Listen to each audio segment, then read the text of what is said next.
Good afternoon, everyone.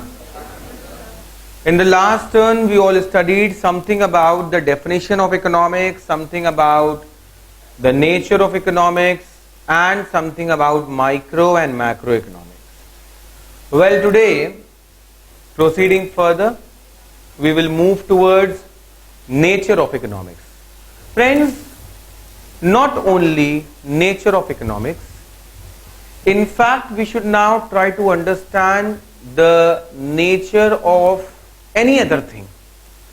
किसी भी subject का नेचर दो ही प्रकार का होता है, या तो वो सब्जेक्ट साइंस होता है या फिर वो सब्जेक्ट आर्ट्स होता है.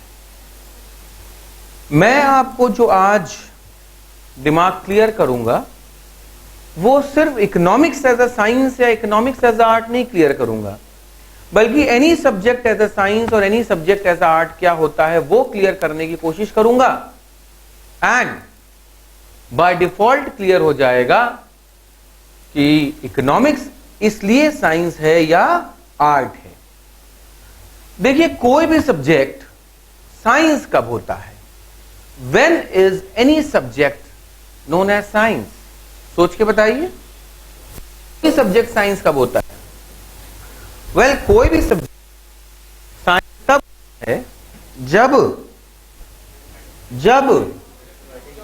जब कह रहे हैं उसमें सिस्टमैटिक स्टडी हो, ठीक है, एक्सेप्टेबल, और जब वो सब पे सेम नियम कायदे कानूनों से अप्लाई करे, उसकी यूनिवर्सल एप्लीकेबिलिटी हो, तब जब वो मैथमेटिकल और क्वांटिटेटिव हो और एग्जैक्ट हो. बहुत अच्छी डेफिनेशंस आपने लगभग दे दी, लमसम. तो फ्रेंड्स, एक्चुअली यही सच्चाई है कि कोई भी सब्जेक्ट साइंस तभी होता है जब उसमें ये सारी क्वालिटीज होती हैं. साइंस में हमारे पास 4 नियम कायदे कानून हैं.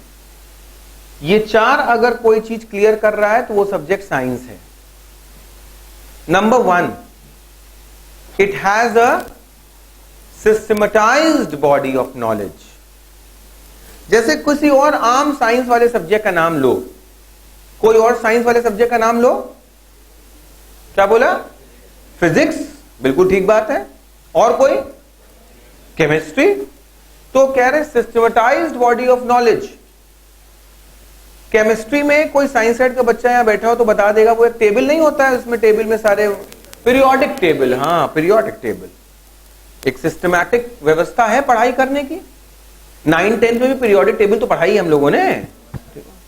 सिस्टमटाइज्ड बॉडी ऑफ नॉलेज.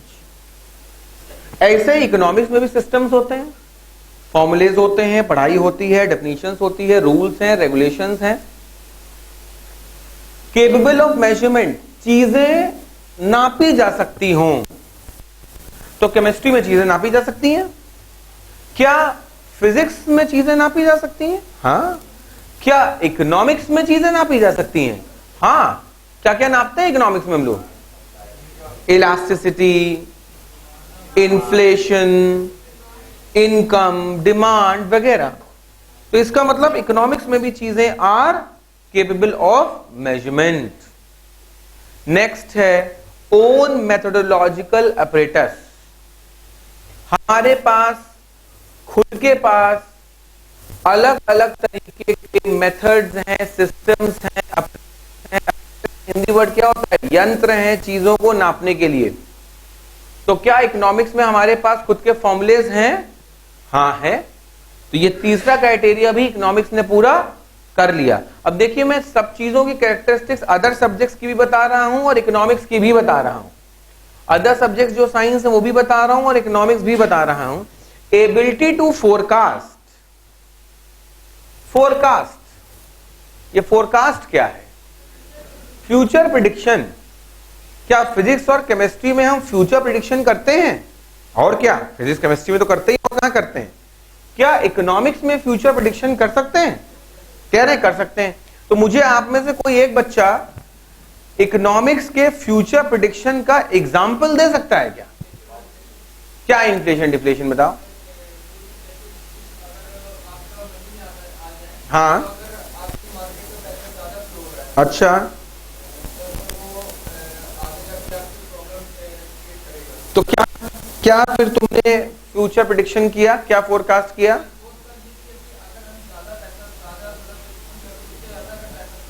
अगर जितनी जरूरत है उससे ज्यादा पैसा फ्लो कर देंगे,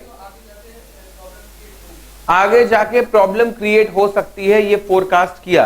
लगभग इनका एग्जाम्पल गुड है, एक्सेप्टेबल है। इसको अगर और पॉलिश कर दें तो हम ये कह सकते हैं कि if government goes for more printing of currency notes, if government goes for more printing of currency notes, it will result into inflation in the country. सोच के देखो, स्टेटमेंट सही है। अगर ज्यादा नोट छाप दिए जाएंगे कंट्री में तो इन्फ्लेशन आ जाएगी। Yes no?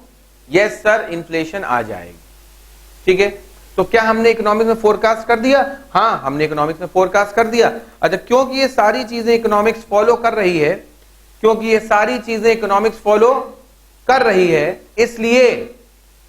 इसलिए इकोनॉमिक्स क्या है?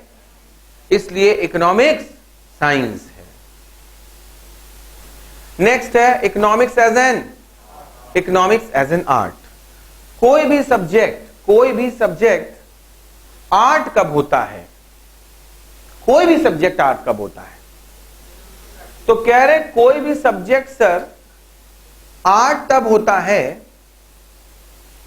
जब practical application of theoretical knowledge की जाए। जब practical application of theoretical knowledge की जाए, यानी कि थ्योरेटिकल नॉलेज को हम लोग क्या करें?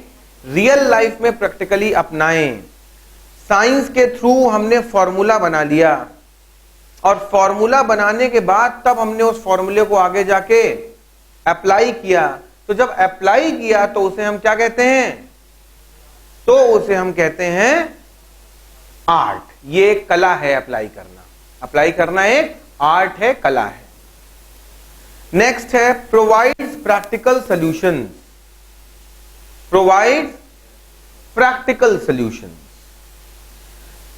जो आर्ट होती है, जो कला होती है, वो सिर्फ और सिर्फ साइंटिफिक सॉल्यूशंस नहीं बल्कि प्रैक्टिकल सॉल्यूशंस प्रोवाइड करती है। फ्रेंड्स, प्रैक्टिकल सॉल्यूशंस मतलब होता है, वो सॉल्यूशंस जो हमारी लाइफ में हमें प्रैक्टिकली मिल जाएं, वो सॉल्यूशंस जो हमें हमारी लाइफ में प्रैक्टिकली लागू हो जाएं।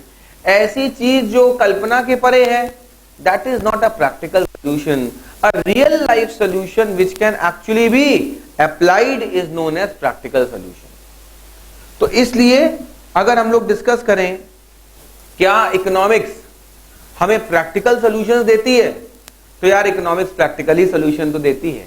इसका मतलब क्या इकोनॉमिक्स हमारे लिए आर्ट हो गई? हाँ, इकोनॉमिक्स हमारे लिए आर्ट हो गई। Is that fine? कंक्लूजन, आपने भी कहा कि इकोनॉमिक्स साइंस है, अब आप कह रहे हैं इकोनॉमिक्स आर्ट है, तो ये है क्या? तो कह रहे हैं ये बोथ थोड़े थोड़े फ्लेवर लिए हुए, ये थोड़े फ्लेवर साइंस के लिए हुए और ये थोड़े फ्लेवर आर्ट्स के लिए हुए। ना तो ये परफेक्ट साइंस है फिजिक्स केमिस्ट्री की तरह, ना ये ओनली परफेक्ट आर्ट है साइकोलॉजी की तरह। तो ये मिडवे है, ये थोड़ा है, थोड़े की जरूरत है। ये थोड़ी थोड़ी साइंस है और थोड़ी थोड़ी आर्ट है। और ध्यान सुनिए, कह रहे हैं नियम कायदे कानून बनाते वक्त ये साइंस है, लेकिन जब उन नियम कायदे कानूनों को अप्लाई करना है, तो ये क्या है? तो ये आर्ट है। Totally clear?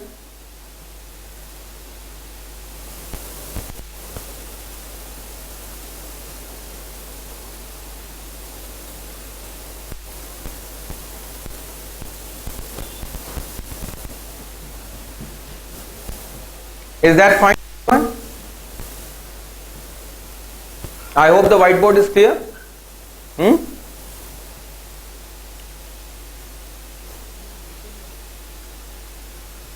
उसके बाद जैसा हम लोगों ने ये भी देखा था, आपको याद होगा कि पहले जब साइंस और आर्ट पढ़ रहे थे तो साइंस पढ़ लिया, आर्ट पढ़ लिया.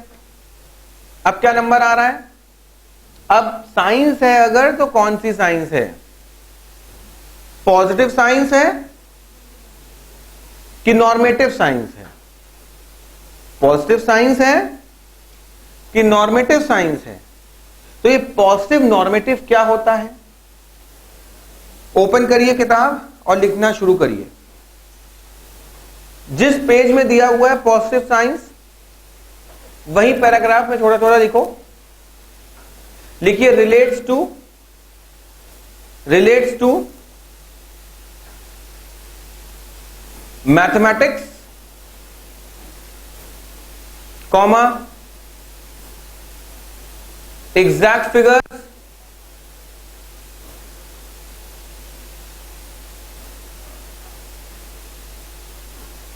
Comma scientific, comma based on facts, etcetera. Based on facts etcetera. Is that fine?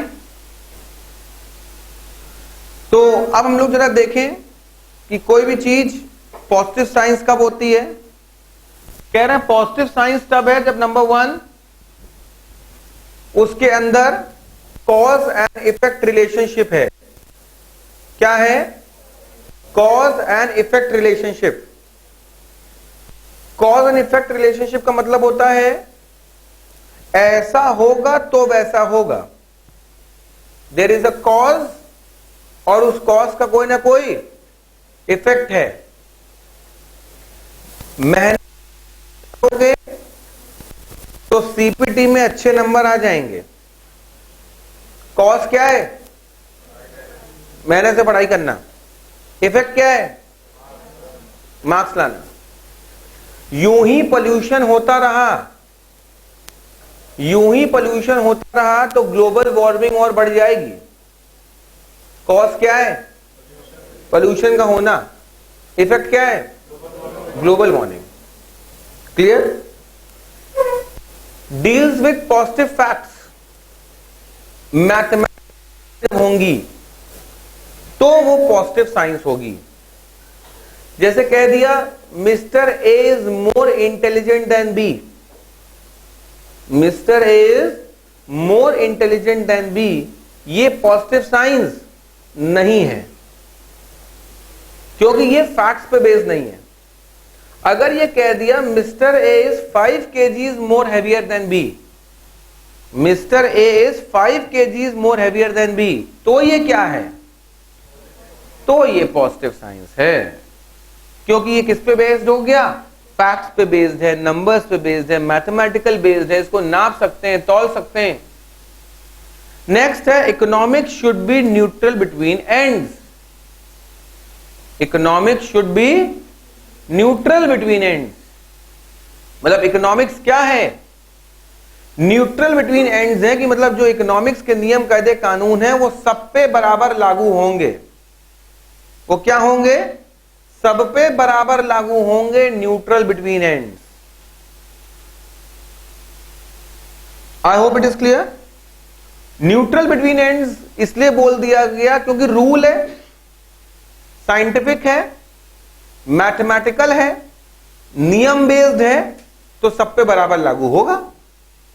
अगर नियम बेस्ड ना होता, रूल के हिसाब से ना होता तो फेवरेबल होता. इनके लिए कोई आंसर, उनके लिए कोई चीज, उनके लिए कोई चीज, उनके लिए कोई चीज. लेकिन कह रहे हैं सब पे बराबर है. इसीलिए क्या है ये? इसीलिए पॉजिटिव साइंस है. इसीलिए positive science. Is it fine? It states what is and not what ought to be. ये स्टेट कर रहा है, ये बताता है कि व्हाट इज क्या है, आज क्या है, ना कि कल क्या हो सकता है. जैसे मैंने एक लाइन दी कि the population of India is 130 crore. तो ये कौन सा स्टेटमेंट है? पॉजिटिव।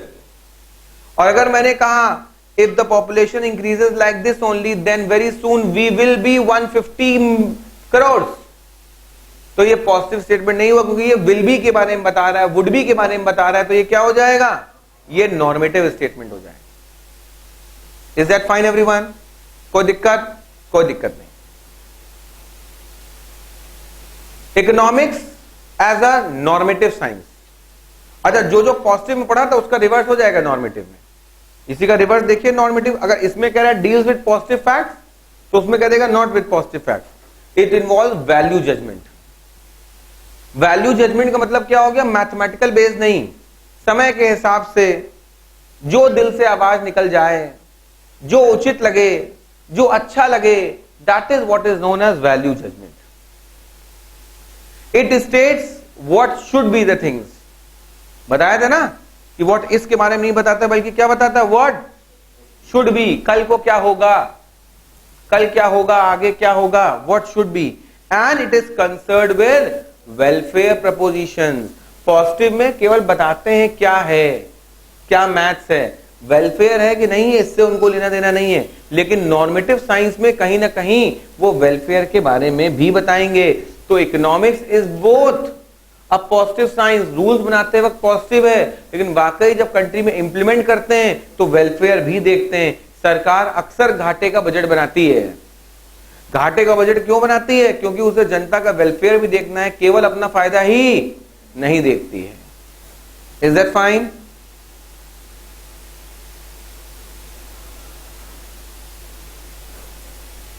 ये कैसा स्टेटमेंट लग रहा है आपको? नॉर्मेटिव पॉजिटिव, जरा देखिए, पॉजिटिव लग रहा है पक्का? क्यों?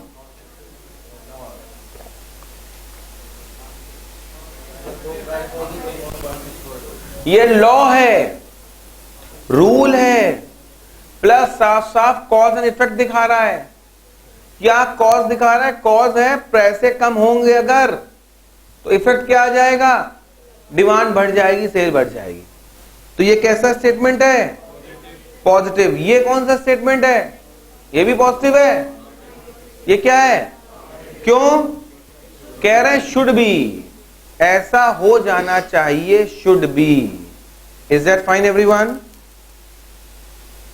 तो ये पॉजिटिव है और ये नॉर्मेटिव है। Is that fine everyone?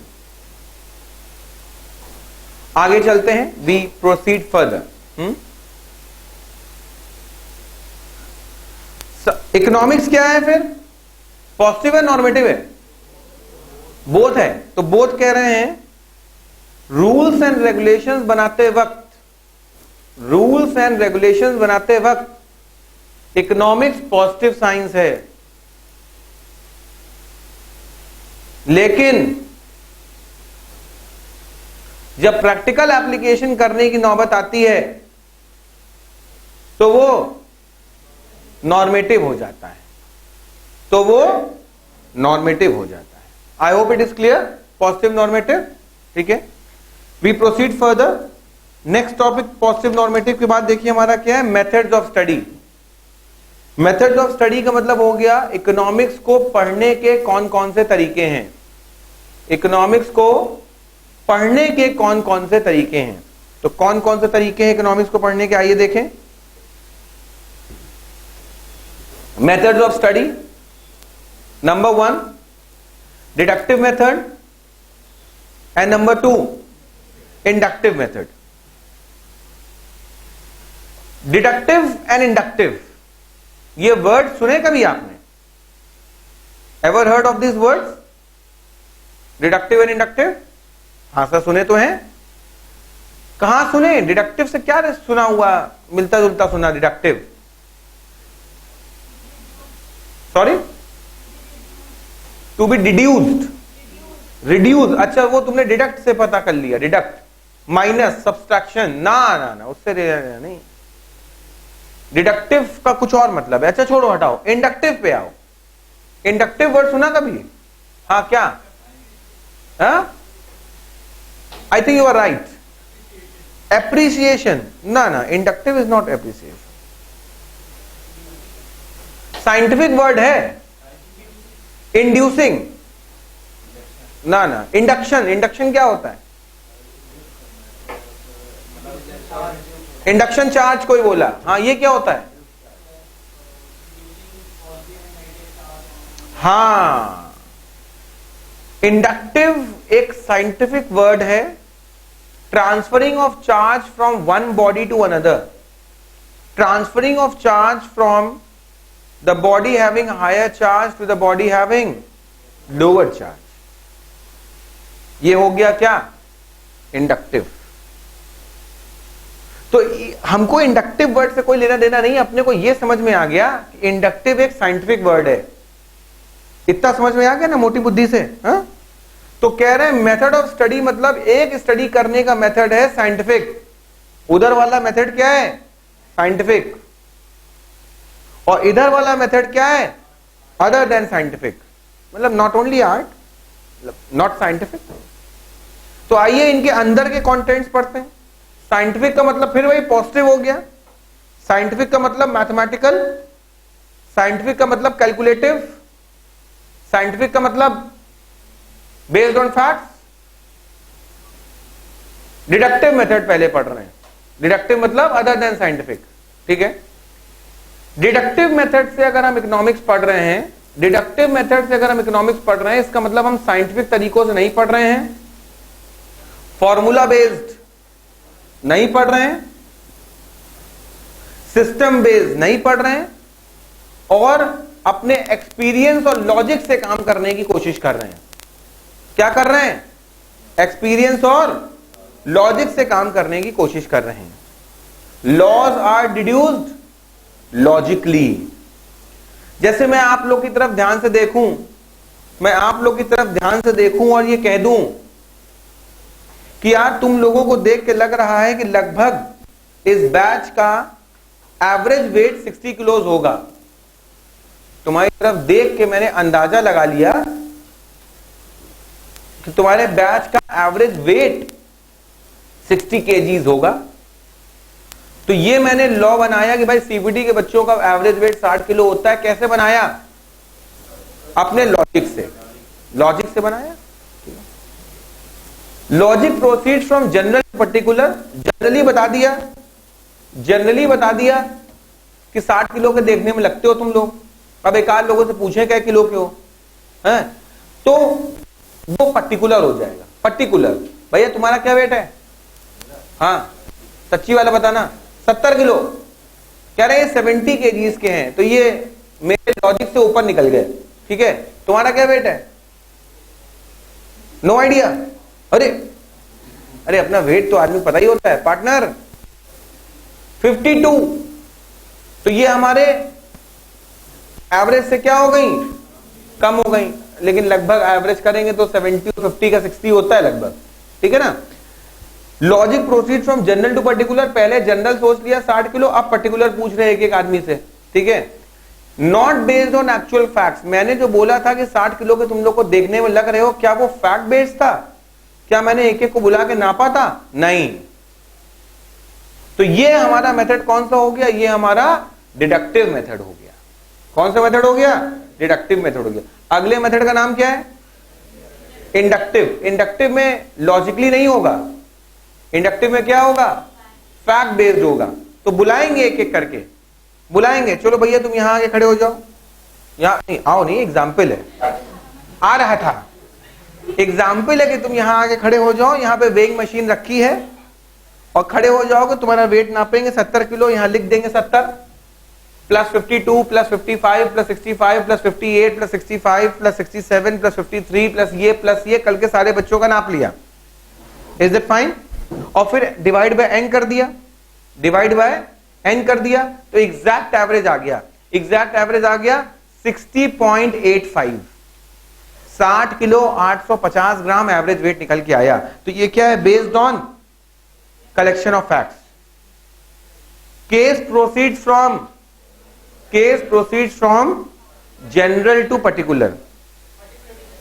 Case proceeds from होना चाहिए पर्टिकुलर टू जनरल, जानबूझ के मिसप्रिंट है। पर्टिकुलर टू जनरल की एक एक बच्चे का वेट हमने लिया और नापा और तब जनरलाइज किया कि हाँ भाई सब लोग 85 kgs के हैं, और ये सब बेस्ड है किस पे? एक्चुअल फैक्ट्स एंड फिगर्स पे बेस्ड है। किस पे बेस्ड है? एक्चुअल फैक्ट्स एंड फिगर्स पे based. Is that fine everyone? कोई दिक्कत? किसी प्रकार की कोई दिक्कत? नो।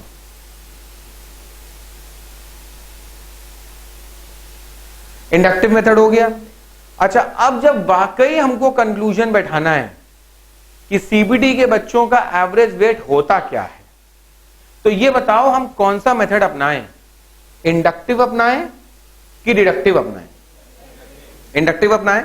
मान लो इंडक्टिव मेथड अपना रहे थे, मान लो तुम लोग 42 स्टूडेंट्स हो, ठीक है, तो हमने सबका वेट टोटल किया, डिवाइड बाय 42 करना था, कैलकुलेटर में 42 टाइप कर रहे थे, छींक आ गई, छींक, 42 की बजाय 24 टाइप हो गया। 42 की बजाय क्या टाइप हो गया? 24 इक्वल टू दबा दिया, तो देखा क्या? 35 किलो वेट आ गया। नहीं 35 थोड़ी आ जाएगा, कम कर रहे हैं, ज्यादा हो जाएगा, देखा 85 किलो वेट आ गया। अब हम कहें यार इसको देख के लग तो नहीं रहा 85 किलो का होगा, और इसको देख के तो बिल्कुल ही नहीं लग रहा 85 किलो का होगा, 40-40 के आसपास होना चाहिए, देख के तो ऐसा लग रहा, तो गड़बड़ा रहा है मैटर। तो अगर मान लो हम केवल इंडक्टिव मेथड से सोल्यूशन दे देते तो क्या कह देते? No it is 85 rule. लेकिन हमने अपना लॉजिक लगाया कि यार ये 85 गलत लग रहा, लाओ यार दोबारा करते हैं। दोबारा किया, इस बार ठीक नहीं आई,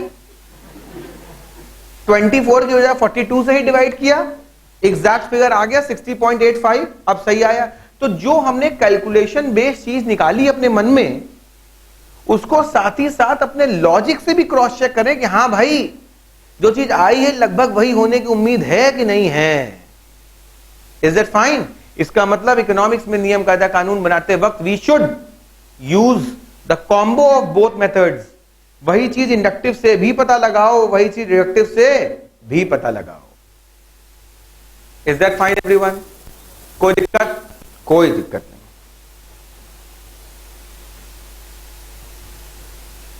Inductive and deductive are both needed for scientific thoughts, as the right and left foot are both needed for walking. एक बार फिर से पढ़िए।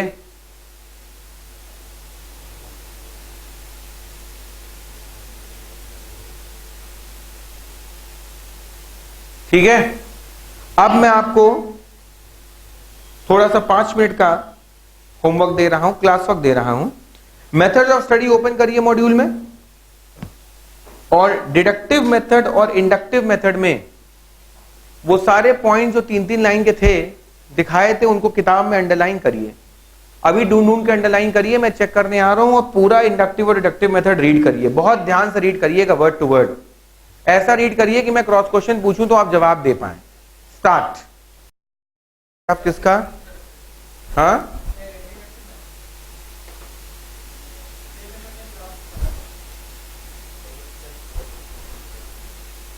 All right, the steps of the deductive method. कह रहे हैं inductive method is increasingly been use because of, ये वाला, अच्छा, the principle steps, okay got it. Deductive method में कह रहे हैं the principle steps in the process of deriving economic generalisation through deductive logic are. कह रहे हैं डिडक्टिव मेथड में जो भी हमारा डिडक्टिव मेथड होता है उसमें सॉल्यूशन निकालते वक्त, कंक्लूजन निकालते वक्त, आई रिपीट, उसमें सॉल्यूशन निकालते वक्त और कंक्लूजन निकालते वक्त हम लोग ये मेथड अडॉप्ट करते हैं। क्या मेथड्स अडॉप्ट करते हैं? Number 1, perception of the problem. पहले तो जो भी प्रॉब्लम उसको समझने की कोशिश करते हैं, we perceive the problem, problem को समझने की कोशिश करते हैं। Defining the technical terms and making appropriate assumptions, और फिर उस प्रॉब्लम को समझते वक्त जितने भी उसमें टेक्निकल शब्द आ रहे हैं, जितनी भी टेक्निकल व्यवस्थाएं आ रही हैं, वो सारे टेक्निकल शब्द और टेक्निकल व्यवस्थाओं को जानने की, पहचानने की कोशिश करते हैं। सी, डिड्यूसिंग हाइपोथेसिस। डिड्यूसिंग हाइपोथेसिस का मतलब होता है, डिड्यूसिंग हाइपोथेसिस का मतलब होता है कि किस तरीके से हम लोग वो चीज जो कंक्लूड करनी है उसमें एक कोई ना कोई पैरामीटर फिक्स करते हैं। कि हमको ये चीज ऐसे प्रूव करनी है या हमको ये चीज ऐसे प्रूव करनी है, that is what is known as deducing hypothesis. ठीक है, नेक्स्ट है टेस्टिंग ऑफ हाइपोथेसिस, कि मान लो हमको ये प्रूव करना था, ये कंक्लूड करना था, ये एनालाइज करना था, तो ये क्या हो गया, फिर ये हो गया टेस्टिंग ऑफ हाइपोथेसिस। कोई भी चीज हमको x प्रूव करनी थी या y प्रूव करनी थी और हमने उसका नियम बना लिया, तो that is what is known as testing of hypothesis. Is that fine everyone? यानी कि इसका एक एग्जांपल ले लो। एग्जांपल ये है, डिडक्टिव मेथड से हमको ये पता लगाना है, एक्सपीरियंस से पता लगाना है कि मान लीजिए अपने शहर में कभी कभी पावर फेलियर हो जाता है, तो उससे कैसे फाइट करें। तो point number 1, perception of the problem, power failure,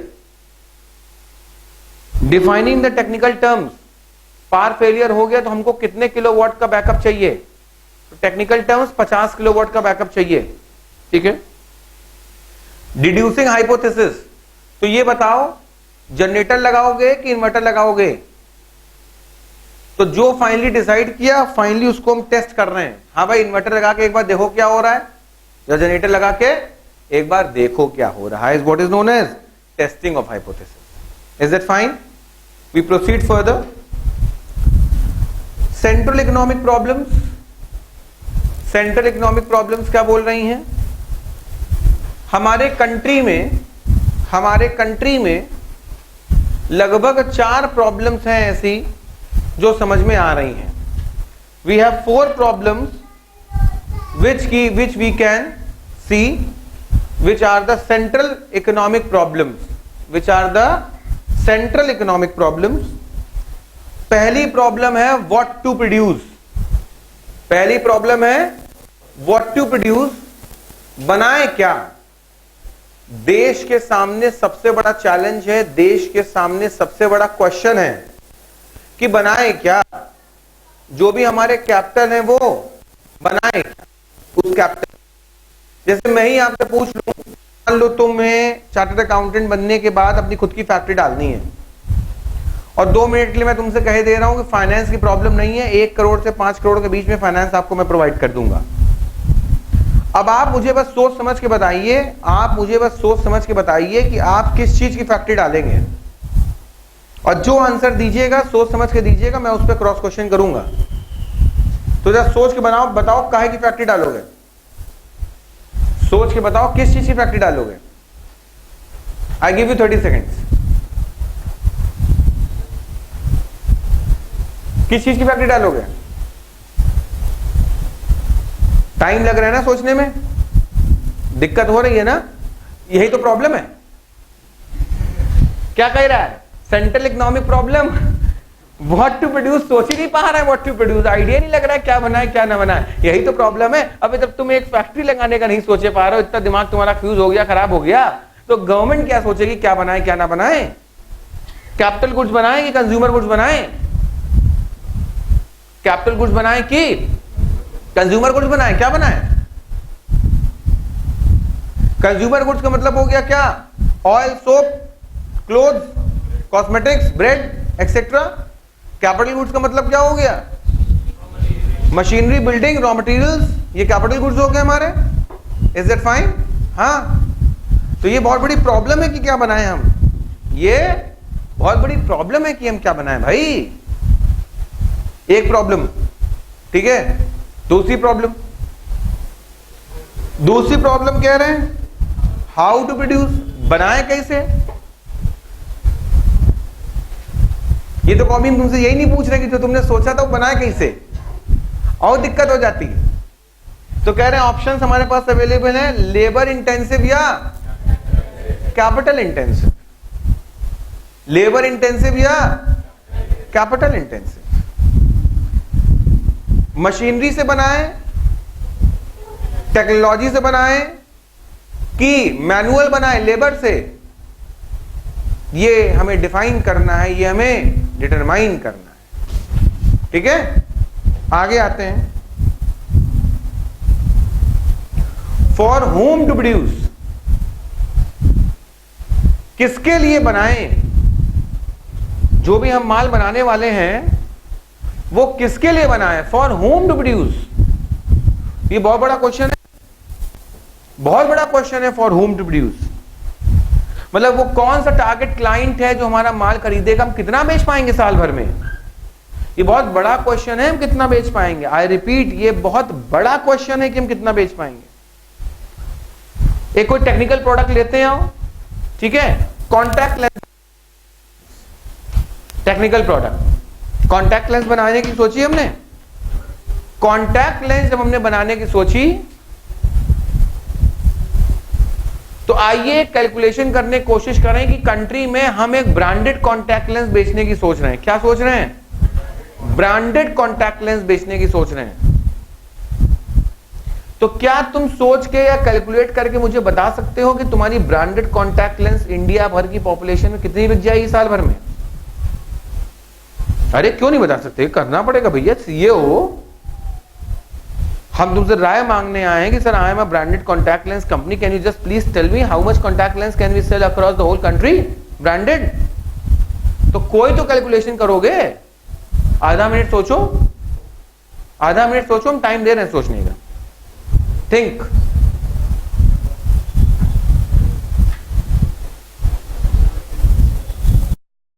$3 crore धन्य हो। 10-50 3 to 5 करोड़, थोड़ा कम धन्य हो। 10 लाख कहां से आया फिगर? 1% होता है 1 करोड़।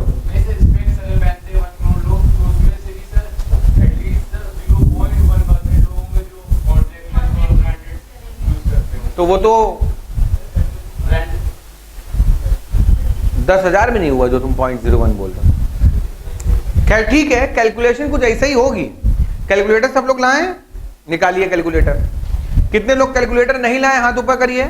जितने लोग कैलकुलेटर नहीं लाए हाथ ऊपर करिए। नहीं लाए भैया, मैथ्स की क्लास चल रही है, अकाउंट्स की क्लास चल रही है, इकोनॉमिक्स की क्लास चल रही है और आप कैलकुलेटर्स नहीं लेके आ रहे हैं। Make sure everyone that every day irrespective of any subject you have to bring your calculators daily. You have to bring your calculators daily. अगली बार अगर मैंने पूछा कौन कौन लोग कैलकुलेटर नहीं लाए हैं और हाथ उठ गए, ये ना सोचना कि नहीं उठाएंगे, हाथ जाइए, वो तो हम चेक कर लेंगे आके। हाथ उठे अगर तो स्टील के स्केल से मार पिटेगी, ठीक है, और रिकॉर्डिंग ऑन रहेगी। स्टील के स्केल से मार पिटेगी और रिकॉर्डिंग ऑन रहेगी, पूरा देश देखेगा। बात समझ गए? इसलिए कैलकुलेटर रोल लेके आना। हाँ, सब लोग जरा अपने कैलकुलेटर्स में, अगर आप कैलकुलेटर नहीं लाए किसी वजह से, 10-15 हाथ में देख रहा हूं, तो आप अपने सेलफोन में कैलकुलेटर खोल लीजिए एक बार। चलिए जल्दी जल्दी करिए। वैसे क्लासरूम में सेलफोन यूज करना मना है, लेकिन आप सेलफोन में कैलकुलेटर खोल लीजिए। नहीं खोलोगे? सेलफोन में नहीं लाए हो, कैलकुलेटर भी नहीं लाए, सेलफोन में नहीं लाए, गुड, तुम ऐसे कैलकुलेट कर लो। ठीक है, कैलकुलेटर में लिखिए सब लोग, इंडिया की पॉपुलेशन 130 करोड़। 13 के आगे क्या जीरो? 8 जीरो। 13 के आगे 8 जीरो लिख लिया। अब सबसे पहली बात आप ये समझिए कि 13 के आगे 8 जीरो अगर आपने बना लिए तो 70% लोग तो गांव में रहते हैं। खेल ही खत्म हो गया। तो सीधे इंटू 0.3 कर लीजिए। 0.3 कर लिया। ये तो हो गए शहर वाले लोग। अब शहर वाले लोग में भी तुम कितने शहरों में आउटलेट खोलोगे अपना? कितने शहरों में आउटलेट खोलोगे भाई? आउटलेट खोलोगे तभी तो बिकेगा। कितने शहरों में आउटलेट खोलोगे? अरे सर ये तो बड़ा, आधे शहरों में भी नहीं खोल पाओगे। खोल पाओगे? आधे शहरों में नहीं खोल पाओगे। इंटू 0.5, ठीक है। अब 0 से 80 साल तक की अगर उम्र होती है इंसान की, तो कॉन्टैक्ट लेंस वाला कस्टमर तो केवल 20 से 40 के बीच में होता है। 20 साल तक कॉन्टैक्ट लेंस लगती नहीं है, 40 साल के बाद शौक नहीं रह जाता। शौक रह जाता है कॉन्टैक्ट लेंस? अरे ना बाबा।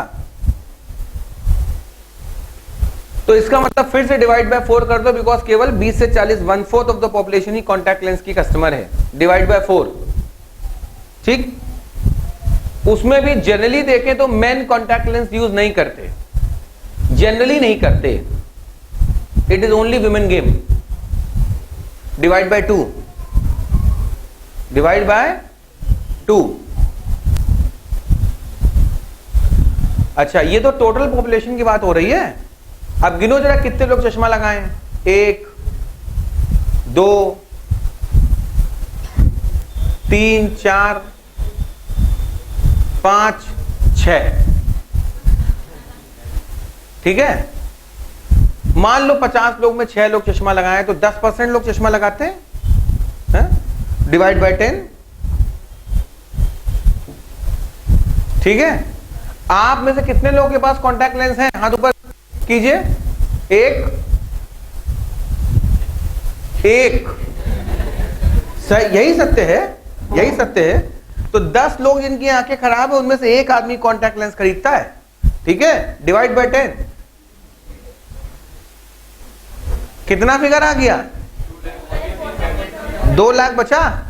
ये 2 लाख टोटल मार्केट है पूरे कंट्री की, जिसमें कि आधा अनऑर्गेनाइज सेक्टर होगा, नॉन ब्रांडेड, और आधा क्या होगा? ब्रांडेड होगा। Divide by 2।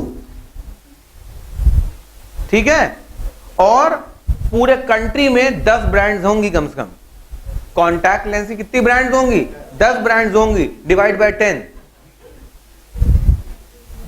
कोई गलत तो नहीं कर रहे हैं? मतलब धीरे बोल रहे हैं क्योंकि रिकॉर्ड हो रहा है। पूरी औकात लगा के बेचोगे अगर, पूरी ताकत लगा के बेचोगे अगर, तो 10,000 कॉन्टैक्ट लेंस भी साल भर में नहीं बेच पाओगे। बस यही सत्य है, यही तो प्रॉब्लम है। Who has the ability to pay, for whom to produce. तो ये एनालाइज करना बहुत जरूरी है कि हम माल आखिर बना किसके लिए रहे हैं। तो कॉन्टैक्ट लेंस ब्रांडेड अगर बेचने निकलोगे तो पूरे साल में 10,000 भी नहीं बेच पाओगे। और ये तो जो कैलकुलेशन करा दी हमने तुमको, ये अपर लिमिट है। सही है कि नहीं? इसमें तो अभी तमाम घटत होगी, तमाम और दिक्कतें होंगी, ये होगा वो होगा। तो क्या बेचोगे और कैसे क्या होगा राम ही जाने। ठीक है, हाँ, for whom to produce. Next, what provision should be made for economic growth.